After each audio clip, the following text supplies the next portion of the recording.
So thank you, everybody. And I hear we have some new people here. I heard the round of applause, so welcome.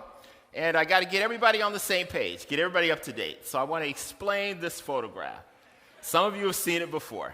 So this is the photograph of a card that my wife Melba gave me. We've been married 32 years.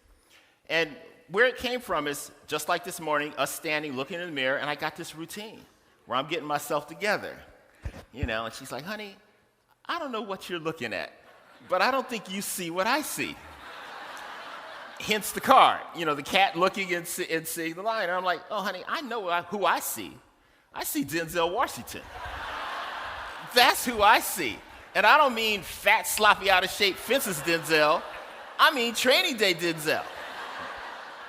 So afterwards, many of you, my friends, my colleagues have said, hey, Mike, you need to just love yourself.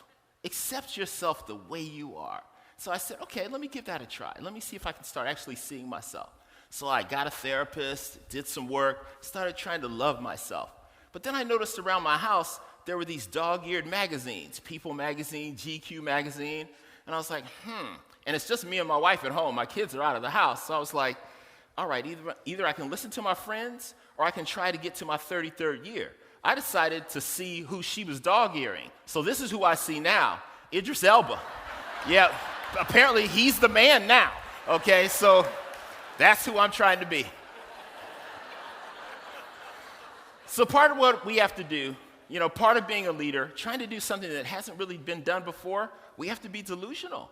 We have to see the world the way we want to see it. And so we've got a powerful mission. This is it. To do anything, we can do it. Great Place to Work, to help your organization become a great place to work for all. And we'll do anything to try and make this happen. We know this is better for business, better for people, and better for the world. We've proven it. How many of you have gotten one of these great badges? Yeah. That's how you let the world know. You tell the world no. And the thing is, you can't get these badges unless your people say you're a great place to work. That's what I love about them. You have to earn it. Your people have to say. So when we say great place to work for all, just to be on the same page for some of the new people, let's talk about what we mean. It should be a great place to work for all if you have no hair. It should be a great place to work for all if you have gray hair. It should be a great place to work for all if you have uniquely beautiful hair. And it should be a great place to work for all if, because of what you believe in, you choose to cover your uniquely beautiful hair. So when we say great place to work for all, we mean great place to work for all, including 9% of all working people who have a member of their family who is physically or mentally disabled. And only half those people tell their coworkers about that because they're afraid if they tell their coworkers, it'll affect their career progression. Those aren't crazy people. Those are smart people. Because in a place that's not a great place to work, it will. Because at a great place to work company, we know this is an awesome person who can get up at 3 a.m., get their kid ready for school, and come and do great work. We know this is an awesome person. We know it's better for business. We've done all the analysis. We've written books about it. Other people have researched us. We know it's better for people, not only working people, but their families and their communities. And we know it's better for the world. Because when you put those things together, it changes the world, which is what we're all here trying to do. We believe in what Mark Benioff says from Salesforce, always at the top of one of our lists. This is the role of business. It's much more than just business. We believe it is to improve the state of the world. So how does it happen? What is this thing called a great place to work for all? It's made up of a few things. Many of you know because we measure it and we score it. The first is values. We talk to the employees, we survey the employees to find out whether or not the values that are on the website are actually for real. We look at leadership to see what kind of environment they're creating. Are they creating an environment where innovation thrives or one that stifles innovation? Trust. This is what Great Place to Work has been surveying and been talking about for 30 years. This is the foundation for all our work. Without trust, there is no engagement. Without trust, there is no inclusion. Without trust, there is no innovation. We measure maximizing your potential. This is the newest part of our methodology because we found out you could be a great place to work for some, but not a great place to work for all. So we do a demographic comparison, and we reward companies where there are fewer gaps, where people are having a consistently great experience. And we penalize companies where that's not true. Because when you unlock people, you get innovation by all, what this summit is all about. And when you do that, you get financial growth. That's more dineros. That's more dough. That's more money. I'm trying to be international, okay? Dough is what I love, but that is money. And that's what happens. So this methodology stands on trust. And as leaders, what are the things we think about? Number one is respect. This is how we treat people. Depends on how we walk by people, how we greet people, the kind of email we write, the kind of tweet we tweet. All those things build trust or erode trust. And we always want to be building trust. Credibility. As a leader, we want to be credible, which means we have to be consistent. We have to talk to everybody in the same way, not an uneven way. And fairness, the most important of all. This is the thing. People want to know that they're being treated fairly compared to everyone else, regardless of who they are, or what they do in the organization. Why? Because it really matters. So here's some data. We did a study. We looked at the companies on our best workplaces for women's list, and we compared them to companies that aren't on our list. A survey of the American worker. So this is US data. And what we see here is in some important areas like favoritism, pay, and promotions that are deserved. The experience in a great place to work company is twice as good. Twice as good. Here's some other things that matter. Do you really want to get up and go to work? Does your organization celebrate innovation? Is the environment emotionally and psychologically safe? It's twice as high in a best place to work for women compared to the American experience at work. We just want to say for the record, because whenever I do something on the stage and I talk about like women, I get these tweets.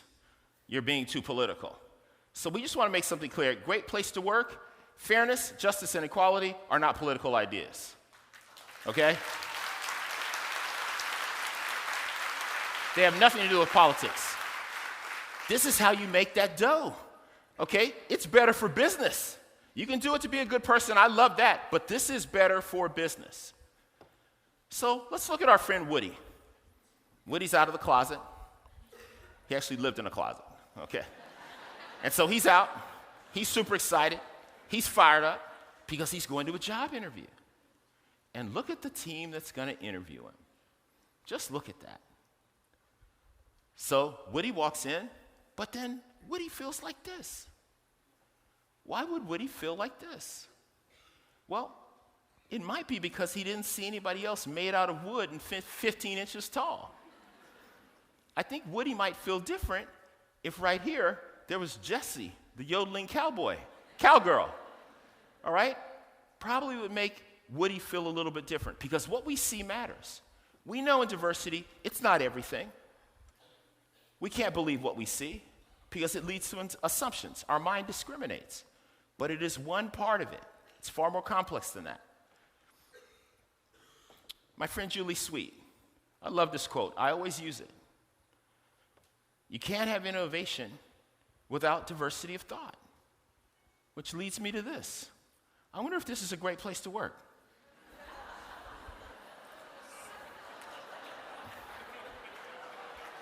Okay.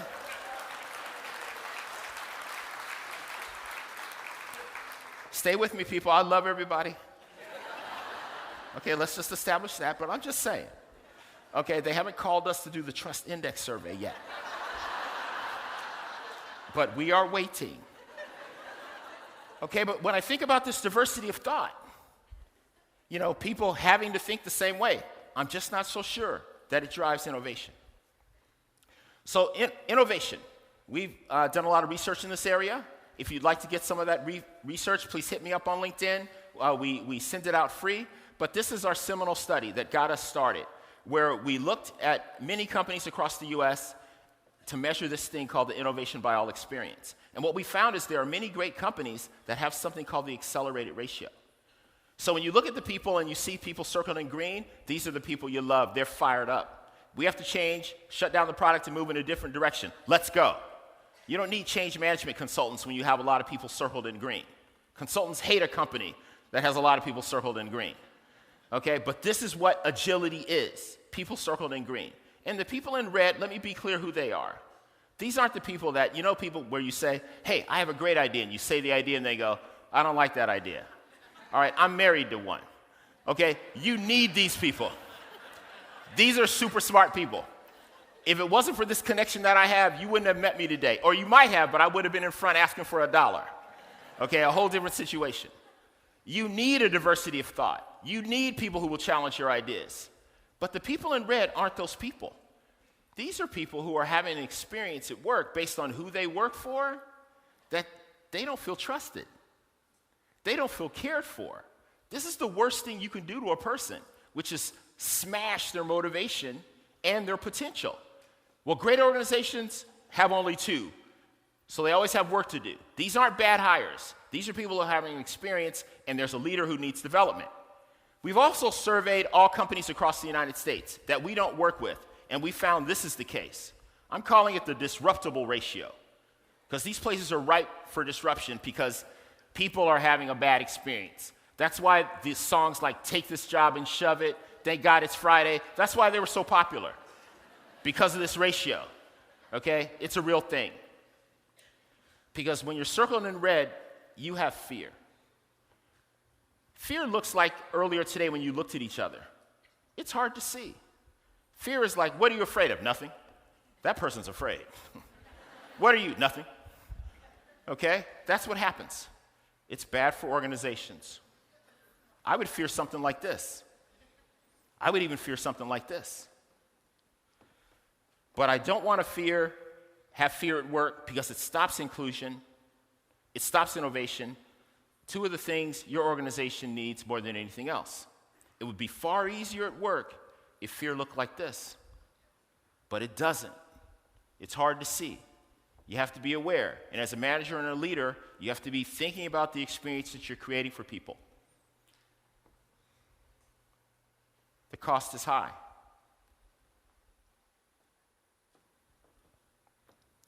Old ideas, managing by fear. Another old idea. I've been at companies and I've had the CEO say, I'd like you to welcome our new Chief of Diversity and Inclusion, Cheryl. She's gonna make it happen here. And they call Cheryl up. Like one person's gonna make diversity and inclusion happen. And usually Cheryl smiles and she's happy, and then she sends me an email later from a Gmail account. Saying, what do you think? And I'm like, look, Cheryl, we're going to do everything we can to help you, but I would get my LinkedIn profile updated. Because this ain't an I thing. It's a we thing. It's a we thing. All leaders need to do it. They can follow the lead of a Chief Diversity and Inclusion Officer, but they can't be held responsible, one person, for making that happen. Business case for diversity. Come on, people, it's 2019. Are you kidding? I'm going to come back to this a little bit later. So, it's time to be different. That's why we're here. That's why you come to a summit, to have a different experience. It's about us. We get inspired and have to go back and try and inspire others. And I'm inspired by Lin-Manuel Miranda. Either way, I'm inspired. Because what he did was read a book and realized that generations really didn't understand democracy and the messiness of it and the pain and the frustration of people creating this great country that we now live in. So he innovated. He had an idea. He worked with others and decided through song he could educate millions, as he has done like it has not been done before. So I'm wondering if that's the key, maybe, using music as a way of communicating. I'm just curious about that. How many of you know about our 9 practice areas? They're the things you fill out in the culture audit. We have these 9 high-trust behaviors. So I'm going to be talking about those in a moment and do it in a new and different way. Are you ready? Okay. Let's see what happens. So, We have to change. Not just me, but you have to do it too. We're important. It's about us because we have to go back to work and help the leaders that we work with maximize the human potential of others. This is a people wave. This is what happens when you unlock people, when you care for people, when you let them know about the purpose of the organization, they get fired up. No wall can stop this way. Purpose provides profit. But you got to have your head right. If you need to meditate, meditate. If you need to read a good book or exercise, exercise. Find what you need that gets you going. You know what I need that gets me going? A hot foot Sunday. Okay, it actually absolutely gets my head right. So back to the things that leaders need to do. We need to listen to the people, all the people. We need to inspire all the people. We need to speak to all the people. We need to thank all the people. We need to develop all the people. We need to care for all the people. We need to welcome all the people. And we need to celebrate the people and share that dough. Because when people are unlocked, they will lean in. They will give your organization 100%. And when you run across a hidden figure, there's no need for fear. You need to be excited. Because when you meet people and their potential has been minimized, you maximize it, awesome things happen. The business case for diversity, we got it. We got it. We got it. We got it. We got it. Here's a business case for all the business cases of diversity. We don't need to study this anymore, people. We know what we need to do. Are you with me? We need to listen to all the people. We need to inspire all the people. We need to speak to the people. This is what leaders do. We need to thank all the people. We need to develop all the people. We need to care for the people. We need to welcome all the people. We need to celebrate all the people and share that dough. Are you with me, people? Yeah. This is what we need to do as leaders. Thank you. Thank you. We want to do these things every day. Yeah. Yeah. Yeah.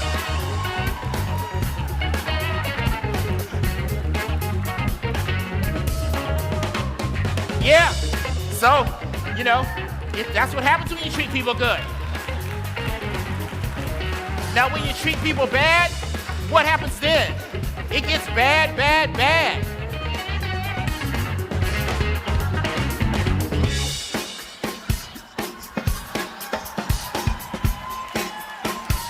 Yeah, I'll do absolutely anything to help you create a great place to work for all.